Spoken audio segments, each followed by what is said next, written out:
You know that totally frequent occurrence that happens all the time where a AAA publisher shadow drops a full rhythm action game developed by a studio famous for its work on horror games, and the response is overwhelmingly positive because the game is insanely good?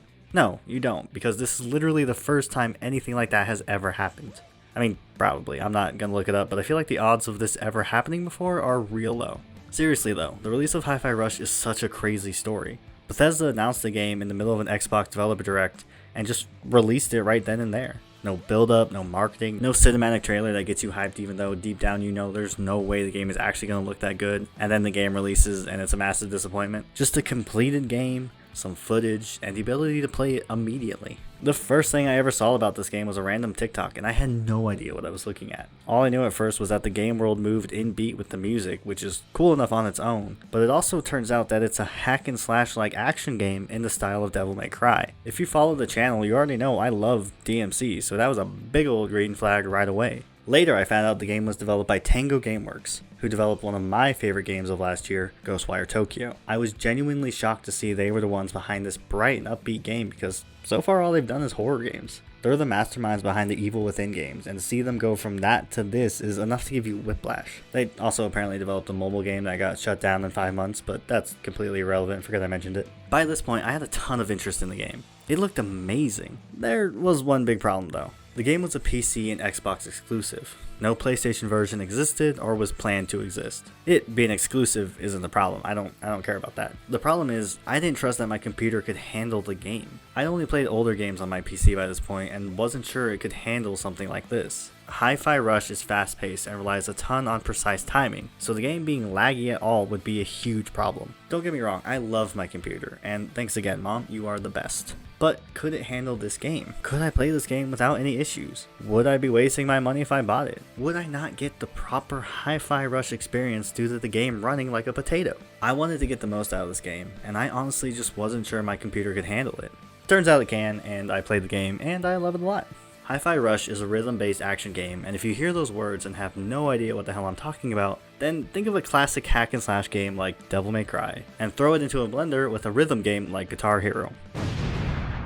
I realize I'm definitely not the first person to say this, but that's okay, because it really is the best way to describe the gameplay of Hi-Fi Rush. Everything in this game, from the environments to the enemies to your own actions, are all tied directly to the beat of the music. The entire world of Hi-Fi Rush moves to the same rhythm, and you have to tap into said rhythm in order to get the most out of the combat and the exploration. I f***ing love this aspect of the game so very much. It's just a really fantastic idea, and it's incorporated so well into every inch of the gameplay. Hi-Fi Rush isn't the first game to ever have combat tied directly to the music and rhythm, but I don't think I've ever seen a game flesh it out to this level. Tango Gameworks managed to build a combat system almost as rewarding and deep as the Devil May Cry or the old school God of War games that also utilizes music and timing as successfully as it's done here. Before you DMC fans come at me, I will say that it's not as complex as those games, which feature multiple different weapons and characters and builds and whatever else, but still, the combat in this game is fun as hell. The way the gameplay mixes comboing, dodging, and parrying with the music means you constantly are incentivized to act in time with the beat. You can end each combo with a powerful finisher attack, but only if you can time the hit perfectly.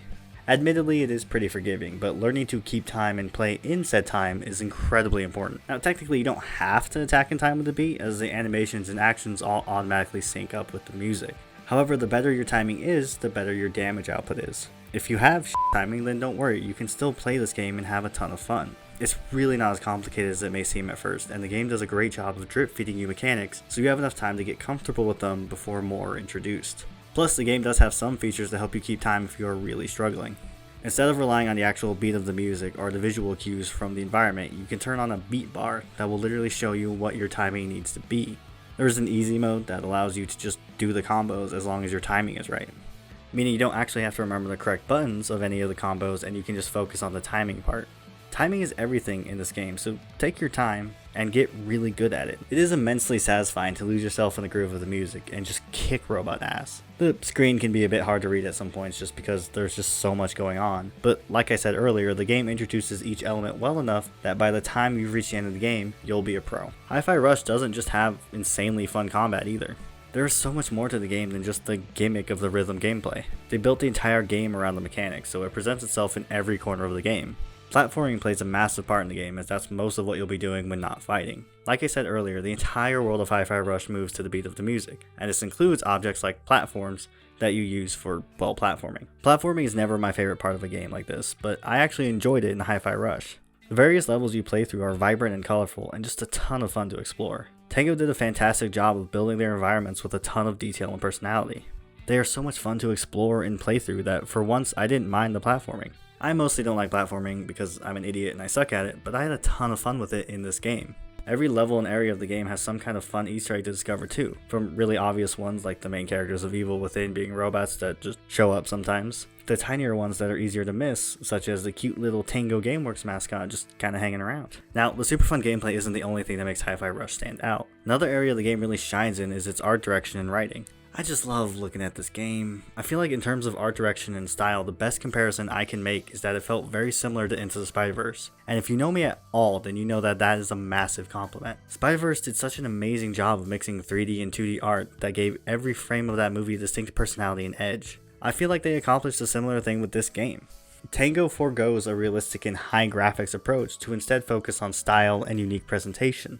The game oozes charm from every animation, and every character design is just jam-packed with flair. Seriously, the way they use the art to influence the animations can only be described as genius. An example that really stuck out to me is one of the bad guys literally pushing down the bottom of a frame to emphasize how powerful and commanding she is. It's a great character moment for the bad guy and a really creative use of the cartoony style of the game. Little moments like that just made the whole game so enjoyable to look at. The story for Hi-Fi Rush is also just really enjoyable to play through.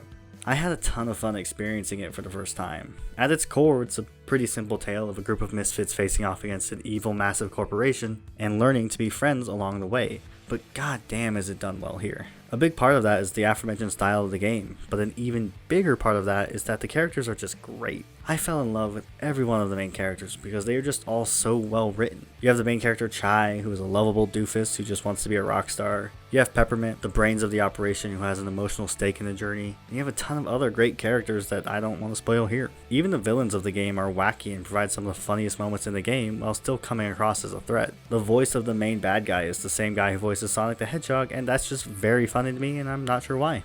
Even this little hint robot dude is full of great dialogue and interactions despite being entirely redundant otherwise. Hi-Fi Rush also strikes that very important balance between being funny and cartoony without sacrificing the heart of the characters and the story. If I had to describe the story of Hi-Fi Rush in a single word, then that word would be endearing.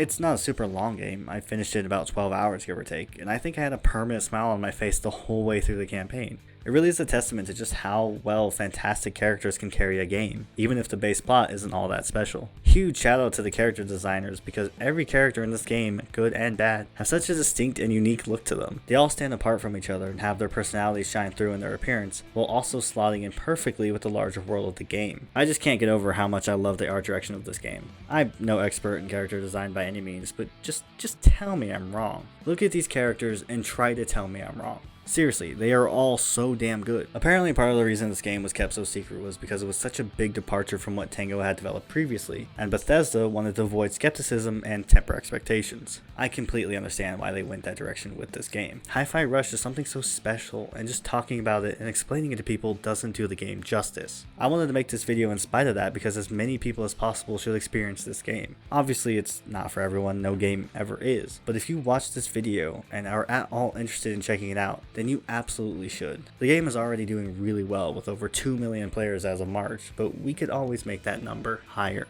Tango Gameworks deserves the success, and hopefully it sends the right message to other publishers. I mean, it probably won't because they never pay attention to what players actually want, but hey, we can still hope regardless. Hi-Fi Rush is the perfect mix of a unique gameplay identity that is a hybrid of two different genres that then works masterfully hand in hand with a clear and distinct art direction to create something completely new and exceptional. The fact that it came out of nowhere to surprise the entire gaming community and still did massive numbers can attest to just how good it is. So much of the success from this game can be attributed to positive word of mouth. Hell, I never even saw the trailer for this game before picking it up myself. There are still a ton of games releasing this year, but I feel like the odds of Hi-Fi Rush being my game of the year by the time we hit 2024 are definitely high. I truly loved my time with this game, and I think you will too. Anyways, thanks for watching. If you like this video, then don't forget to subscribe to the channel. We're trying to get to 1,000 subs by the end of the year, and you can help us reach that goal. Hope you enjoy this review type thing, check out the game, and I will see you in whatever I do next.